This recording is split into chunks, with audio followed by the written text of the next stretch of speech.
Sebelum ada perdebatan tentang Messi dan Ronaldo, sebelum Maradona mengguncang dunia, hanya ada satu nama yang duduk di tahta tertinggi, Pele. Bagi dunia, ia adalah sepak bola itu sendiri. Seorang anak yang berjanji kepada ayahnya yang menangis untuk memenangkan Piala Dunia dan berakhir dengan memenangkan 3 kali. Sebuah rekor yang belum tertandingi hingga detik ini.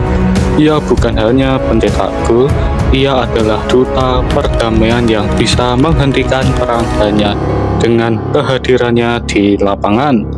Inilah kisah tentang Edson Arantes de Nascimento, sang raja yang menjadikan sepak bola sebagai the beautiful game. Lahir di Tres Coracoes pada tahun 1940, Pele tumbuh dalam kemiskinan. Ia bermain bola dengan kaos kaki yang diisi koran bekas. Namun, titik balik hidupnya terjadi saat ia berusia 9 tahun. Ketika ia melihat ayahnya menangis setelah berhasil kalah mengejutkan dari Uruguay di Piala Dunia 1950. Di depan ayahnya, Pele kecil berucap, "Jangan menangis ayah, aku akan memenangkan Piala Dunia untukmu."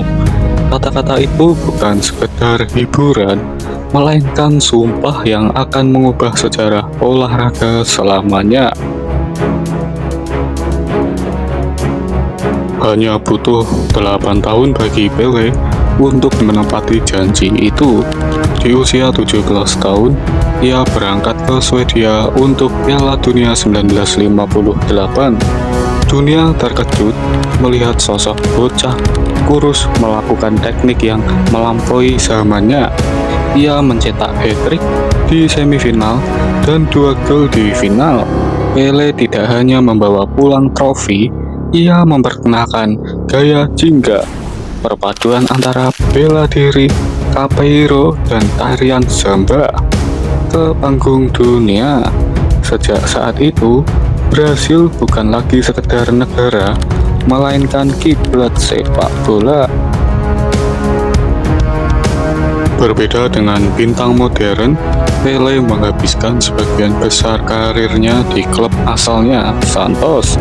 Ia mengubah klub tersebut menjadi tim terbaik di dunia.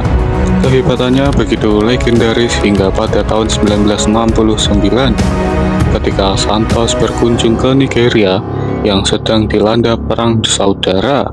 Kedua belah pihak sepakat melakukan gencatan senjata dalam 48 jam hanya untuk menonton sang raja bermain. Tak ada atlet lain dalam sejarah yang memiliki pengaruh diplomatis sebesar itu. Puncaknya, ia mencapai rekor fantastis 1000 gol, sebuah angka yang saat ini dianggap sebagai mitos. Setelah sempat cedera di edisi 1962 dan 1966, Pele kembali untuk terakhir kalinya di Piala Dunia 1970. Di Meksiko, ia memimpin tim yang hingga kini dianggap sebagai skuad terbaik yang pernah menginjakkan kaki di bumi. Gol sundulannya di final melawan Italia dan kecerdasannya dalam memberi assist membuktikan bahwa meski usianya bertambah, kejeniusannya justru semakin matang. Ia mengangkat trofi Jules Rimet untuk ketiga kalinya, menetapkan standarnya sendiri di puncak gunung yang belum bisa didaki oleh siapapun hingga hari ini.